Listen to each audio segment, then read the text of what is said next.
Hi, my name is Jim Hale, and this is my final presentation for my master's thesis, and I've chosen to speak about how to get men involved in the local church. Chose this topic because looking around at church on Sunday mornings, I see a few men that are just disengaged. They stand for the music with their hands in their pockets. They read their phones during the message. They're there, but they're not present. And there's many men that aren't there. Statistics show that there's many women that go to church without their husbands. The church is becoming a place for women that men don't feel welcome. And I wanted to look at why that is. I think a lot of it is because a lot of men feel like church is irrelevant. It doesn't have any application to the way they live their daily lives. It doesn't apply to what they need. We don't see a use for it. We've become self-sufficient as a society. We don't rely on God for food. We go to the grocery store. We don't rely on God to provide because we have jobs. We also see the church is becoming feminized. Men have moved out, and so the roles that men are supposed to fill are being filled by women because they need to be filled, and that's not the way that God designed the church to function. Matt Chandler talks about there being separate roles for men and women, not less important for women, but different. And when men don't feel the roles that they're supposed to, they get filled by women, and they get filled in a way that women would fill them. Women are more inclined to be in touch with their emotions, to want to respect people's feelings.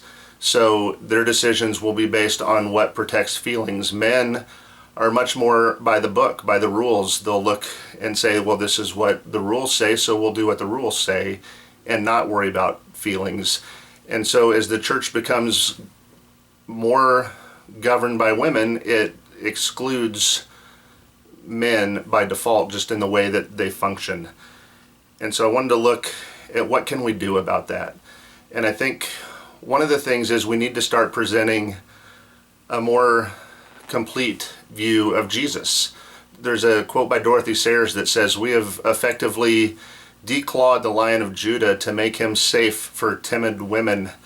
And we show pictures of Jesus carrying a lamb on his shoulders, sitting around with a bunch of children. He wears a white flowing robe with his hands out, and men don't identify with that. But what we don't show is the pictures of Jesus going into the temple and turning over the money changers. That's not a passive man. That's not a meek man.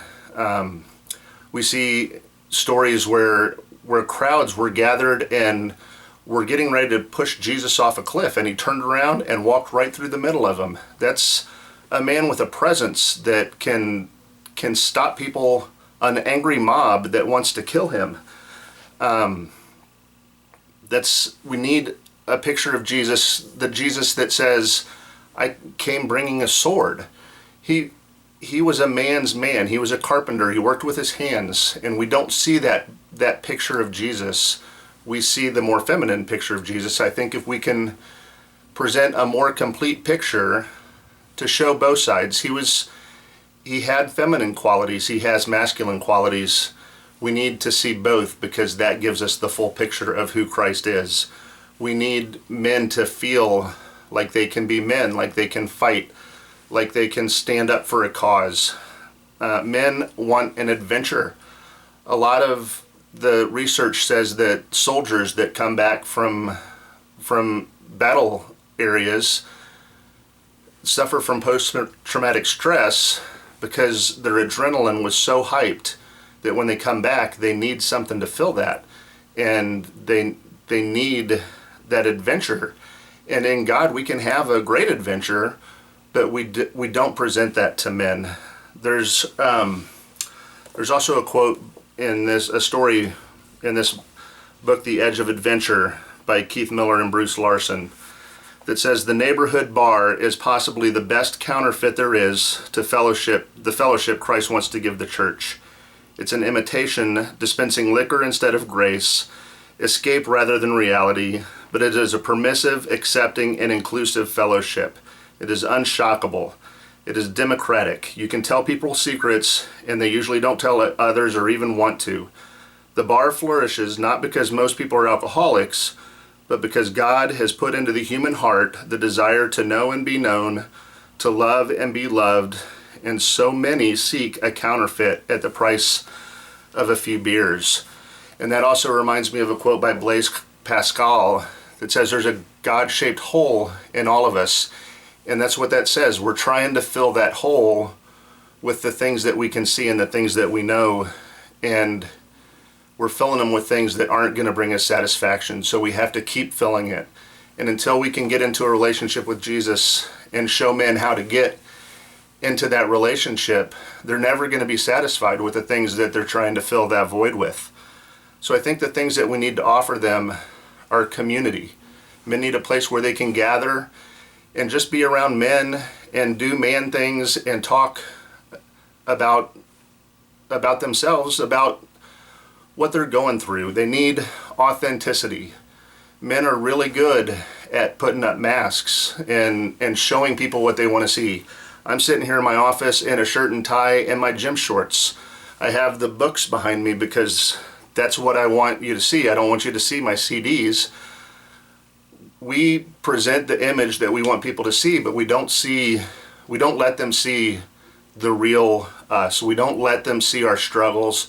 We don't ask our questions. We don't share our doubts. We need a place that we can do that. And we need men that can come alongside and say, you know, that's okay. We need older men that have been through it, that can say, I've been through what you are going through. I've struggled with those same questions.